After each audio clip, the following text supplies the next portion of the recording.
Friends, অনেকদিন পরে একটা ছোট্ট ভিডিও নিয়ে চলে এসেছি। সকাল সকাল রেডি হয়ে আমরা সবাই বেরিয়ে পড়েছি। আমরা সবাই বলতে আমার বর, আমার মেয়ে, আমরা তিনজনই মিলে স্টেশনে দাঁড়িয়ে গেছি ট্রেন ধরার জন্য বড়মার মন্দিরে যাব বলে। আমরা এই প্রথমবার বড়মার মন্দিরে যাচ্ছি, আগে কোনোদিনও যাইনি। তোমরা কে কে বড়মার মন্দিরে গেছো চটজলদি আমাকে কমেন্ট করে জানাও। তোমাদের সাথে কথা বলতে বলতে দেখো ট্রেনেও আমরা উঠে পড়েছি। দেখো বাইরের সিনারি তোমাদের দেখাচ্ছে, কত সুন্দর বাইরের সিনারিটা দেখতে দেখতে আমরা নৈহাটিও পৌঁছে যাব। আমার সঙ্গে থাকো, দেখতে থাকো। দেখো আমরা চলে এসেছি নৈহাটি বড়মার মন্দিরের সামনে। কত বড় লাইন দেখে আমার তো মাথা ঘুরেই যাচ্ছে, এত লাইন, মানে কি বলবো, 150 জনের উপরে লাইন। দাঁড়িয়েছি আমরা 150 জনের পেছনে, অবশ্য আমি দাঁড়াইনি, আমার হাজব্যান্ড দাঁড়িয়েছিল।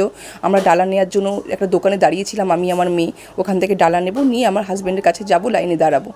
এত লাইন, এত ভিড় দেখে আমার তো মাথা খারাপ রে বাবা। আসলে আমরা কি বলো তো, আগে কোনোদিনও তো যাইনি, প্রথমবার আমি এই নৈহাটির মার কাছে এসেছিলাম, কারণ আমি স্বপ্নে দেখেছিলাম এই নৈহাটির মায়ের আমি পুজো দিচ্ছি, সেই কারণে আমার এখানে আসা।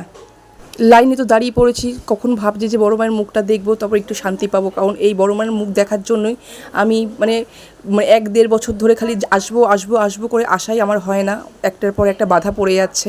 এই লাইনে দাঁড়িয়ে আছি, অবশ্য লাইনটা খুব তাড়াতাড়ি এগোচ্ছে। এগোলে কী হবে, আমি তো অনেক পেছনে, আর আমার পেছনে যে প্রচুর লাইন বলার মুশকিল।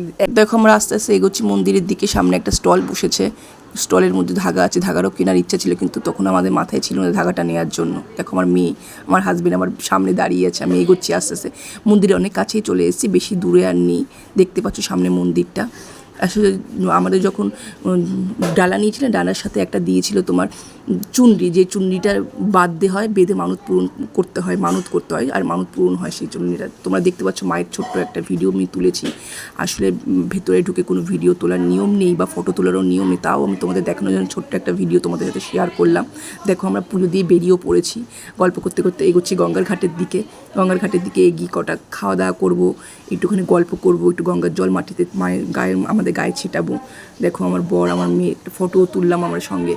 দেখো গঙ্গার দিকে এগোচ্ছে, আস্তে আস্তে গঙ্গার দিকে যাচ্ছি। গঙ্গার দিকে যেতে যেতে কত জিনিস দেখতে পাচ্ছি। আসলে আমাদের যেটা ইচ্ছা ছিল আসার এখানে, সেইটা তো আমার পূরণ হয়ে গেছে। আমার মনে শান্তি হলো যে এতদিন পর মার কাছে আসতে পারলাম, আর মায়ের মুখ দেখে এতটা শান্তি লাগলো যে আমার মনে হচ্ছে আমি যেন এখানেই থেকে যাই। কিন্তু এখানে তো থাকতে পারবো না, আমাদের যেতে হবে বাড়িতে। আমরা আস্তে আস্তে দেখো কোথায় ঢুকছি, দেখেছো নৈহাটির যেখানে মানে লঞ্চ বা যেটা বলে লঞ্চ ঘাট, ওই ঘাটের দিকে এগোচ্ছি আমরা।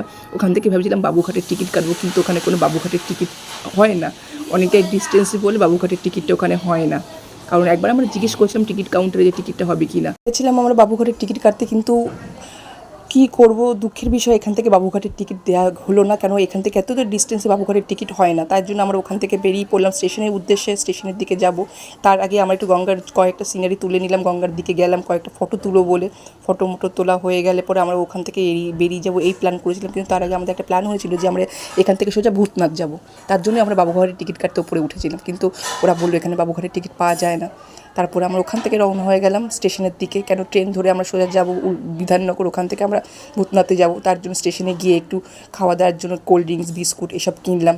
ট্রেন ধরার জন্য স্টেশনে দাঁড়িয়ে রয়েছি।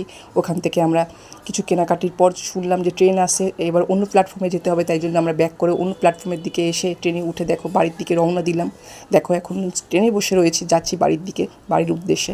এবার ওদিকে গিয়ে, বাড়ির উদ্দেশ্যে বলবো না, যাবো ভূতনাথে, তারপরে যাব বাড়িতে।